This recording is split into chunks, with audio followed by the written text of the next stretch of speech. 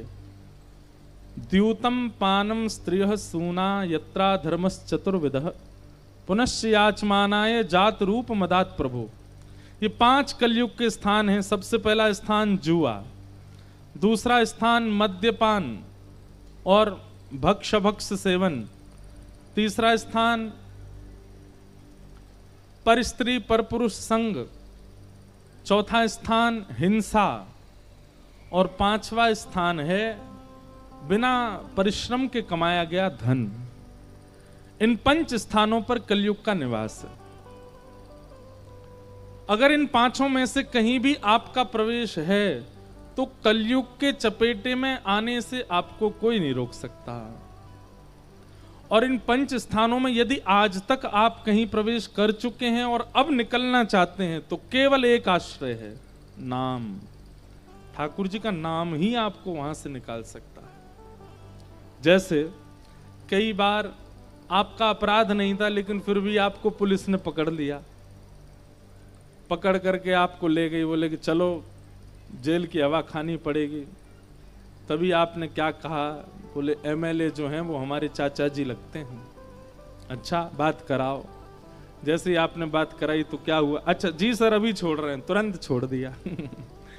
ठीक वैसे ही जब आप इन 5 स्थान यानी कि कलयुग के इन स्थानों में फंस जाएंगे, ये मैंने आज की भाषा में समझाते क्योंकि युवा आते हैं ना कदम, उनको समझ आवे।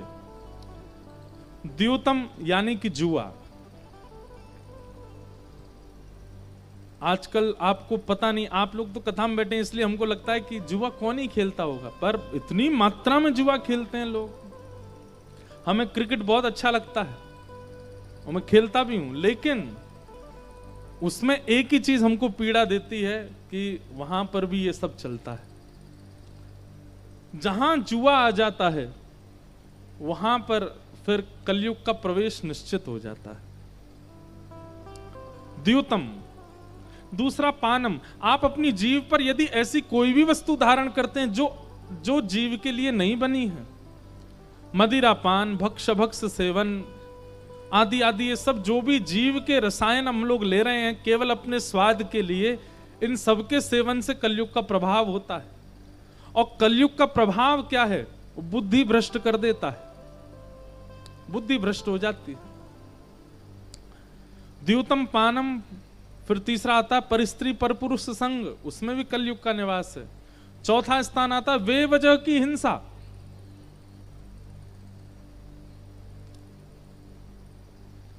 कई लोग होते हैं वे वजह नाराज हो जाते हैं, भैया ये तीनों बच्चे आपके हैं,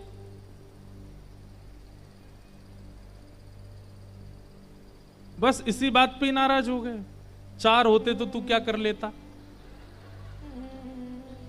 ये भी कोई नाराज होने वाली बात है।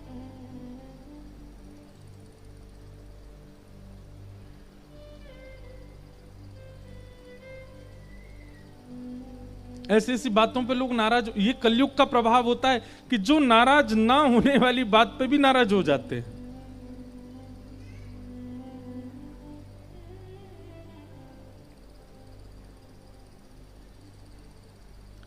और 5वां स्थान क्या है, बिना मेहनत के कमाया गया धन। जहां पर मन में हमेशा यही चलता रहता है, वहां प्रॉपर्टी खरीद लेते हैं, उसको किराए पे दे देंगे, किराए का ही आता रहेगा लाख रुपया घर पे, कुछ नहीं करना, बैठे रहेंगे। वहां पर ऐसा कर लेते हैं, उसका घर पे आता, मेहनत ना करनी पड़े, बिस्तर से उठना ना पड़े और बैंक अकाउंट भरता रहे। ऐसी प्रवृत्ति और इच्छा रखने वाले लोगों पर भी कलयुग का प्रभाव होता है। भैया परिश्रम अपनी स्थिति से ज्यादा करिए और तब धन कमाइए, उससे धन की पवित्रता होती है। और धन अगर अपवित्र हो गया ना तो फिर वो धन सर्वनाश करता है, नाश की बुद्धि आ जाती है चित्त में। बहुत धन आया, आज मान लीजिए आपकी सैलरी मिली या फिर आप जो व्यापार करते हैं उसमें आपको करोड़ों का फायदा हुआ। करोड़ों का फायदा होते ही सबसे पहले बुद्धि में क्या आता है? अगर सबसे पहले बुद्धि में आता है स्विट्जरलैंड जाएंगे अब तो, टिकट बुक करवाओ, एजेंट को फोन कर रहे हैं वीजा कैसे लगेगा बताओ हमको, तो टिकट करवाओ, जाना है घूमने। समझो ये कलयुग की वजह से आया है धन।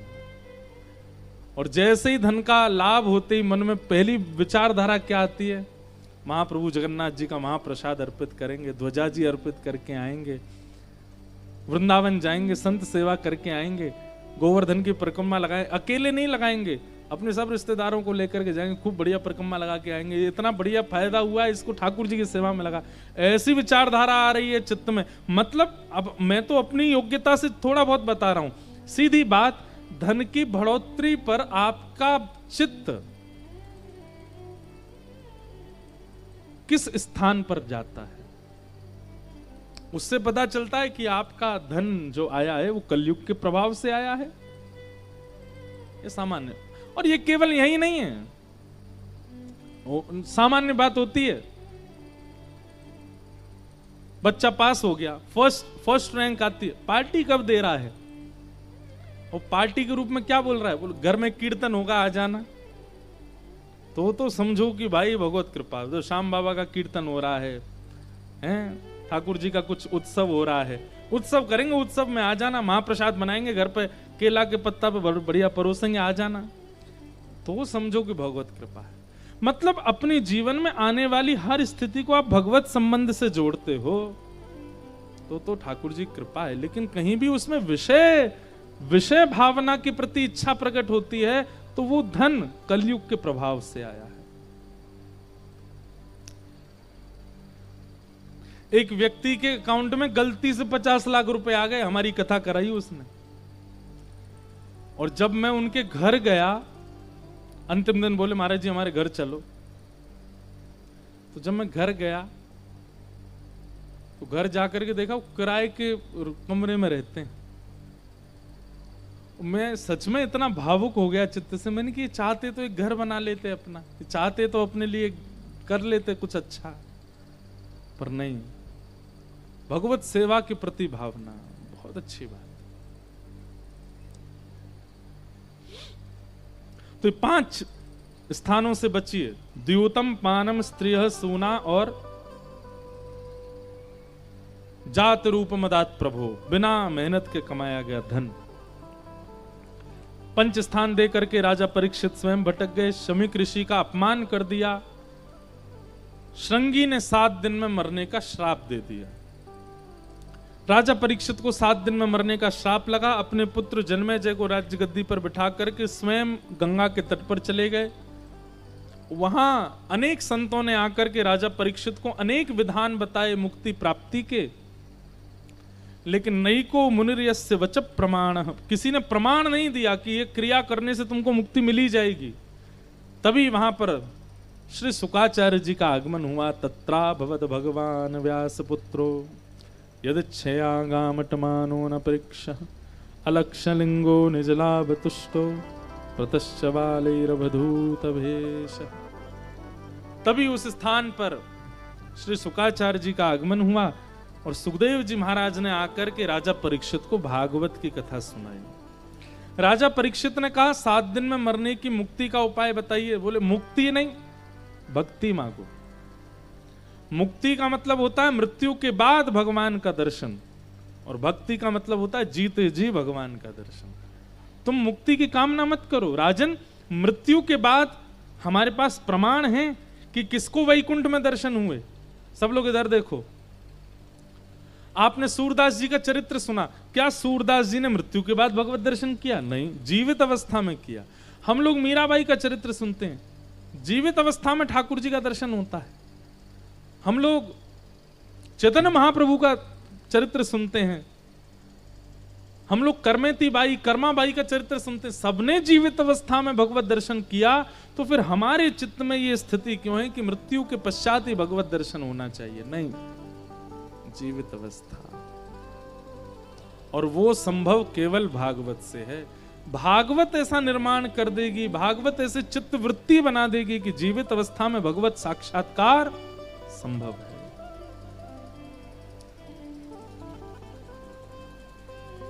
कोई जनरेटर चल रहा है, एग्जॉस्ट तो बंद ही कर दो भाई। सब लोग इधर देखो। तत्पश्चात अब यहां से श्री शुकाचार्य जी कथा सुनाना प्रारंभ करते हैं परीक्षित को। सृष्टि का प्रसंग सुनाते हैं। सृष्टि प्रसंग के बाद उद्धव विदुर जी के मिलन का प्रसंग सुनाते हैं और वहां श्री उद्धव जी महाराज मैत्री मुनि के पास जाकर के भागवत धर्म का प्रवचन श्रवण करते हैं। भागवत धर्म के प्रवचन के अंतर्गत श्री उद्धव जी महाराज श्री विदुर जी महाराज को मैत्री मुनि कपिल विभूति संवाद आदि आदि श्रवण कराते हैं। भगवान के परम भागवत श्री ध्रुव जी का चरित्र आया, जिन्होंने अपनी बाल अवस्था में ही भगवत प्राप्ति कर ली। श्री ध्रुव जी महाराज राजा के पुत्र हैं, लेकिन मां की डांट से वन में चले गए और 5 महीने में भगवत साक्षात्कार कर लिया। एक बात बहुत ध्यान से सुनिएगा, हम अपनी हर कथा में एक बात कहते हैं कि भगवत दर्शन में, ये बहुत डिस्टर्ब कर रहा है, अगर हो जाए बंद तो हो रहा है।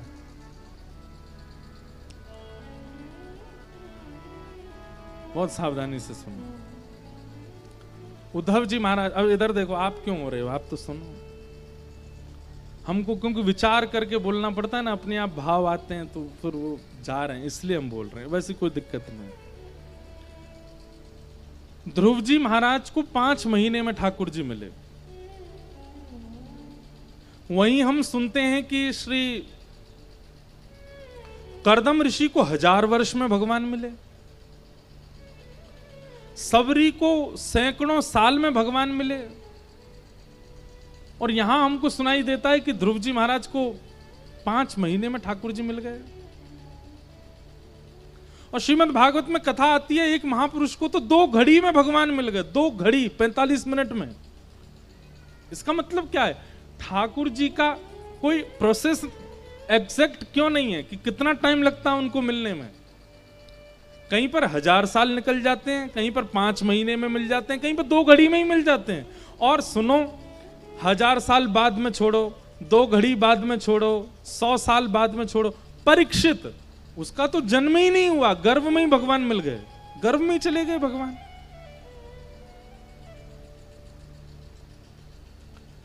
एग्जैक्ट प्रोसेस क्या है ठाकुर जी के मिलन का? वो मिनटों में मिलते हैं, घंटों में मिलते हैं, दिनों में मिलते हैं, महीनों में मिलते हैं, सालों में मिलते हैं, कल्पों में मिलते हैं, युगों में मिलते हैं। कब मिलते हैं ठाकुर जी? इसका स्पष्ट उत्तर केवल एक है, आपकी उत्कंठा पर निर्भर करता है कि ठाकुर जी कब मिलेंगे। उत्कंठा समझते हैं? व्याकुलता, ये मिलन की व्याकुलता।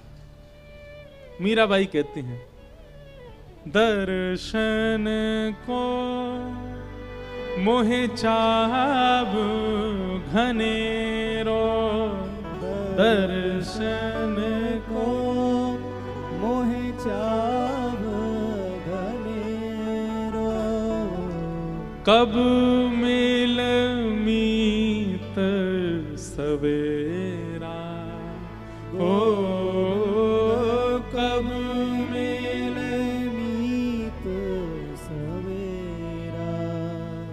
दर्शन को मोहि चाव घनेरो। चाव मतलब एक्साइटमेंट। लिख लीजिएगा, आप जितने ज्यादा उत्कंठित हैं, जितने ज्यादा चाव में हैं, जितने ज्यादा एक्साइटेड हैं, उतनी जल्दी ठाकुर जी मिलेंगे।